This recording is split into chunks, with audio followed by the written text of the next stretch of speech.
My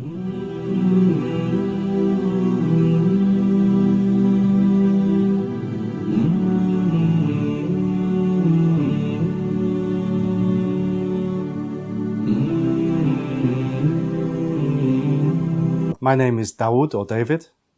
I'm 38 years old. I became Muslim in 1998, so that's about 20 years. I'm English by origin, but my father has Irish lineage. My great-grandfather came from Ireland. The religion of my father is Catholic. My religion of my mother was Protestant. I was baptized Church of England, but my parents never really brought me up as a Christian. I think they just let me search and find my own way in religion. My grandma, who passed away, was deeply religious, but they never took that on board.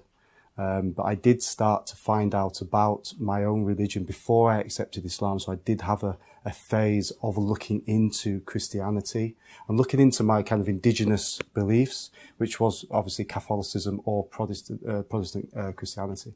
And that was the kind of the catalyst for actually moving on to Islam. When I was about 18, I went to university, and I think when you go to university, you become somebody else. I think it's that transition between a boyhood and a manhood. And I began to think, I began to kind of look into myself, really, my own self and what my life was all about. I started to ask questions, and I used to play rugby as well, and we went on a tour to Belgium with my rugby team, and I saw a lot of wrong things there, a lot of things that weren't really something that were my values, and because of the drinking culture in rugby and the culture of kind of going out and experiencing the life, really I saw that for the first time, and I really wanted to think, well, what is this just the true meaning of life? So I started to go home and look into Christianity, my own religion. I bought a Bible, I bought a cross, and I started to watch those old Charlton Heston films, you know, like The Greatest Story Ever Told, the Moses one and the King of Kings. And I thought they were quite warm-hearted, and I started to watch them. And then a brother, which was a Muslim brother who was probably the only Muslim in my area. I come from a very Jewish area. He was probably the only Muslim in the area. He gave me a copy of a comparative book of Christianity and Islam. And then he said, go away and read and see what you think. And that's how it all began. I knew him from when I was about 5 or 6. He just lived around the corner. But he wasn't openly religious. I think he was finding his own self. He was probably a returner to the faith. And I think that enthusiasm that he was going through, he was starting to talk to me about it, unbeknown that maybe I was also looking for something and searching and maybe soul journeying. I think that's the right word. I read it in one night and I wanted more. These doctrines that I previously started to look at and kind of learn were really getting put down, and I started to kind of develop arguments in my head saying this 3 in 1, or Jesus dying on the cross, or Jesus being God, and then Jesus then had to go to the toilet and he's God. I kind of started to logically dissect the religion in my head. I mean, I was a very kind of non-emotional person when I was a kid. I was a bit of a recluse. I think that naturally made me look at the religion that, you know, I didn't have a dream. I didn't have all these experiences. I didn't near death.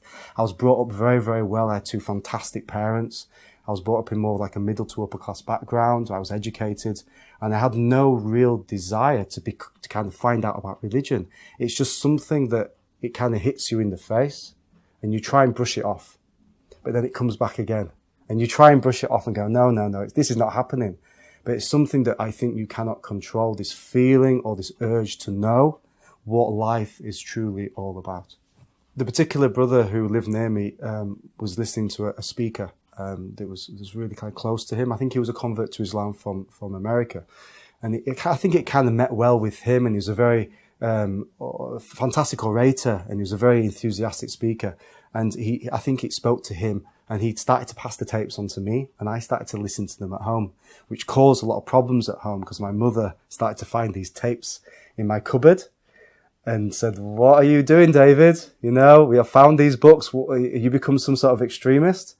Anyway, I hid the tapes and I continued to listen to them privately.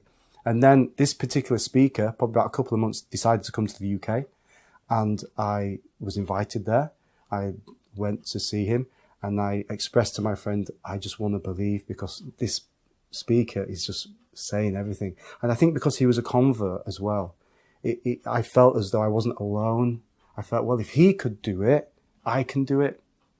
And I think that was the clinical, I didn't want to be that person in the village, the only English guy in the village who's a Muslim. And, feeling that I wanted to be accepted. And because he was that, and he'd done it, and he was a speaker, and he'd been Muslim 30 years, I thought, yes, I want to do it with him, and I want his advice, and I want him to be my mentor. Even though maybe he's from America and couldn't be, but at least I had some solitude in that. So I went to the event and I met this speaker, and I mentioned to my friend who lived near me that I wanted to accept Islam on that day. And I went up to the stage in front of about 1,000 people and did my shahada. And I had about 500 to 1,000 brothers embrace me, which is massive. And it showed the warmth and the kind of the brotherhood and sisterhood of Islam.